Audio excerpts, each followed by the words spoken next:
দেশের অর্থনীতির সার্বিক অবস্থা নিয়ে একটা বিস্তারিত ভিডিও করব খুব দ্রুতই। অনেকগুলো ইন্ডিকেটর আছে যেগুলোর অবস্থা ক্রমাগত খারাপের দিকে যাচ্ছে। তার আগে ডলার ক্রাঞ্চ নিয়ে যেটা আমরা দেখি চারপাশে, তার অবস্থা যে কতটা সিভিয়ার জায়গায় গেছে তার আরেকটা প্রমাণ আমাদের সামনে হাজির হয়েছে। সেটা হচ্ছে শেয়ারবিজ একটা রিপোর্ট করেছে, ভারত থেকে বিদ্যুৎ আমদানির বিল বকেয়া পড়েছে 5,297 কোটি টাকা। আমি একটু পড়ি রিপোর্টটা, একটু ডিটেলড, খুবই ভালো একটা রিপোর্ট। আমি মোটামুটি একটা ধারণা দিই, তারপর আসলে আমরা বুঝবো এটা কেন এটা আমাদের সিভিয়ারিটিটাকে ইন্ডিকেট করে। ভারত থেকে বর্তমানে 2,656 মেগাওয়াট বিদ্যুৎ আমদানি চুক্তি রয়েছে বাংলাদেশের, সরকারি বেসরকারি মিলিয়ে এসব বিদ্যুৎ আমদানি হয়। এজন্য মাসে 1,000 থেকে 1,300 কোটি টাকা বিল পরিশোধ করতে হয়। স্বাভাবিকভাবে এখন যেহেতু ডলারের দাম বেড়ে গেছে, সেখানে টাকায় হিসাব করলে এটা আরও অনেক বেশি হয়ে যাবে, কিন্তু ভারতকে তো পে করতে হচ্ছে ডলার, এটা আমরা বুঝি। পিডিবি তথ্য মতে বলা হচ্ছে গত ফেব্রুয়ারি পর্যন্ত ভারত থেকে বিদ্যুৎ আমদানির বকেয়া পড়েছে 5,297 কোটি 48 লাখ টাকা। মানে এটা মোটামুটি মার্চের বিল এসে দাঁড়িয়েছে, এপ্রিলের বিল এখনও জমা দেয়নি। সেগুলো যোগ করলে বকেয়া বিলের পরিমাণ 7,000 কোটির কাছাকাছি চলে যাবে। মানে মার্চেরটা প্রক্রিয়াজাত করেনি, এপ্রিলেরটা জমা দেয়নি, তাতে 7,000 কোটি টাকার মতো চলে যাবে। এখানে কোথা থেকে কি পরিমাণ বিদ্যুৎ আছে এগুলো ডিটেইলড আছে, আমি আর সেটা পড়তে যাচ্ছি না। বলা হচ্ছে যে এই টাকা যেহেতু পরিশোধ করা হচ্ছে না, তার জন্য সাপ্লাই কমিয়ে দেওয়া হয়েছে। আমি আরেকটা পত্রিকা, দ্য বিজনেস স্ট্যান্ডার্ডে ত্রিপুরা যে বিদ্যুৎ কমিয়ে দিয়েছে এমন একটা রিপোর্ট আছে। সেখানে ওখানকার একটা ত্রিপুরার একটা কোম্পানির এমডি ভারতীয় সংস্থা এএনআইকে যেটা বলছেন, আমি একটু পড়ি। টিএসইসিএল তাদের বকেয়ার বিষয়টি নিয়ে বাংলাদেশের বিদ্যুৎ বিভাগে চিঠি দিয়েছে। এমনকি অর্থ পেতে বাংলাদেশ বিদ্যুৎ উন্নয়ন বোর্ডের চেয়ারম্যান মোহাম্মদ মাহবুবুর রহমানের সঙ্গে দেখাও করেছে তাদের প্রতিনিধি।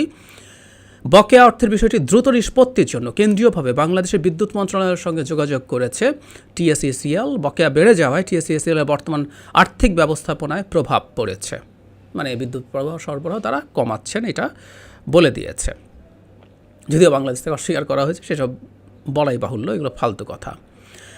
এখানে খুব বিস্তারিত একটা রিপোর্টে আরও দেখানো হয়েছে কি কি পরিমাণ বিদ্যুতের বিল এখানে দেয়া হয় নাই। যেমন আমি যদি পড়ি, এনটিপিসির 3টি কেন্দ্রের মধ্যে 2টির বিল 160 ও 300 মেগাওয়াট ডিসেম্বর পর্যন্ত পরিশোধ করা হয়েছে, আর 250 মেগাওয়াট কেন্দ্রটির বিল জানুয়ারি পর্যন্ত পরিশোধ করা হয়েছে। তার মানে আমরা খেয়াল করছি, মানে 3 মাস, 4 মাস, 5 মাস, 6 মাস নানা রকমভাবে হয়েছে। এমনকি ওদের, এর তো কেন্দ্রের বিল, ওদের পাওয়ার গ্রিড কোম্পানির 3টা সঞ্চালন লাইন ব্যবহার করা হয়, এজন্য মাসে বিল দিতে হয় 16 থেকে 18 কোটি টাকা।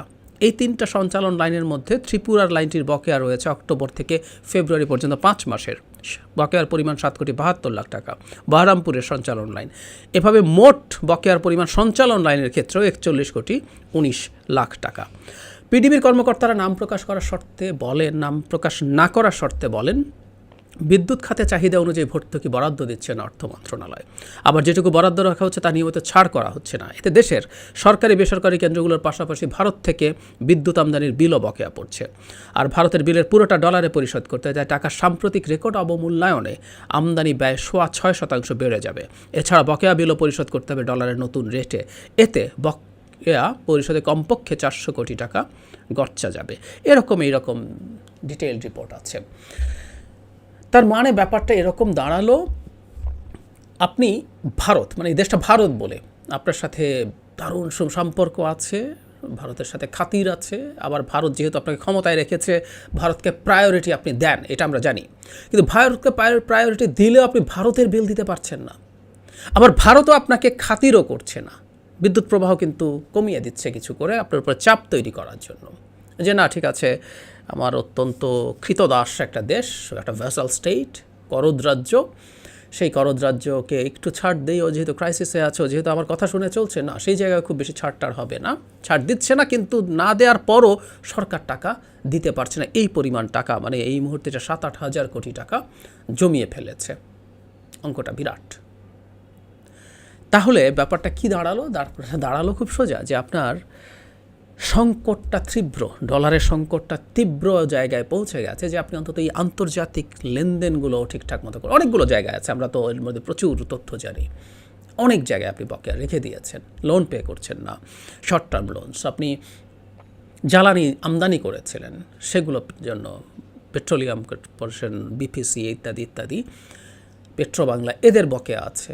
আপনি বাংলাদেশে এয়ারলাইন, যারা বিদেশি এয়ারলাইন বাংলাদেশে টিকিট বিক্রি করেছে তাদের কাছ থেকে টিকিট কেনা হয়েছে, তাদের টাকা আপনি নিয়ে যেতে দিচ্ছেন না। মার্কিন কোম্পানি শেভরনের কথা, ডোনাল্ড লু রীতিমতো এই টাকার কথাও বলে গেছেন।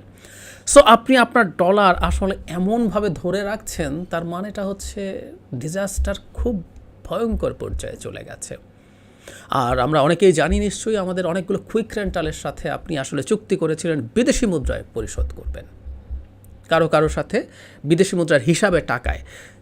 সো ভর্তুকি বিরাট অঙ্ক দাঁড়িয়ে গেছে, এখন এগুলো দিতে পারছেন না। আমরা একটু আজকে এই আলোচনার মধ্যে জড়িত না, তারপরে যোগ করে রাখি, এই ভর্তুকি যে আপনি দিতে হচ্ছে, এই যে বিরাট ব্যয়ে অনেক বড় অঙ্কের টাকায় আপনি বিদ্যুৎ কেনেন, এগুলো প্রত্যেকটা আসলে চুরির জন্য। আপনি ইন্ডেমনিটি আইন করে বাংলাদেশি কতগুলো কোম্পানির সাথে, আপনার অলিগার্সদের সাথে চুক্তি করেছেন, কুইক রেন্টাল বা আইপিপি, সেগুলোতে যেই রকম রেটে আপনি এগুলো করেছেন, এগুলো শেষ পর্যন্ত আপনার জন্য কোনোভাবেই অর্থনৈতিকভাবে ভালো কিছু তৈরি করে নাই। ফলে যেটা হয়েছে, বিরাট ব্যয় আপনি কিনছেন, মানুষের ঘাড়েও বিদ্যুতের বিলের বিরাট বোঝা আপনি চাপিয়ে দিয়েছেন নিশ্চিতভাবেই। এখনও বাংলাদেশ যে জনগণ যে টাকা পে করে সরাসরি, সেই টাকায়ও বিদ্যুৎ যাওয়ার কোনো কারণ ছিল না। এটা শুধুমাত্র এইসব কারণে করেছেন। আর যেহেতু প্রচুর বেশি টাকায় কিনছেন অলিগার্সদেরকে দেওয়ার জন্য, তারপরও আবার হাজার হাজার কোটি টাকা আপনাকে ভর্তুকি দিতে হয়, যেটা আদতে জনগণের টাকা। বাজেট থেকে দিচ্ছেন, ব্যাংক থেকে ঋণ করে দিচ্ছেন, অথবা টাকা ছাপিয়ে দিচ্ছেন, হোয়াট এভার দিয়ে আপনি আসলে এই কাজগুলো করছেন। এই কাজ করে আপনি তাদেরকে পুষছেন, এটা হলো ভর্তুকির প্রশ্ন। কিন্তু এখন যেহেতু ডলারের চরম সংকট, এবং সংকটটা আমি ভারতীয়রা টাকা পাচ্ছে না, মানে আমেরিকাকে টাকা না দিলেন, আপনি শেভরনকে টাকা না দিলেন, এটা এক ধরনের ধরতেই পারেন যে আপনি আমেরিকাকে তোয়াক্কা করেন না, কিন্তু আপনি ভারতকে তোয়াক্কা করেন। আপনার পক্ষে সম্ভব হলে ভারতকে আপনি টাকা দিতেন, এবং ভারত আপনাকে সেই চাপও দিচ্ছে, তারপরও মানে ছাড়টারও দিচ্ছে না, চাপই দিচ্ছে, তারপর আপনি ভারতকে টাকা দিতে পারছেন না। বিরাট অঙ্ক।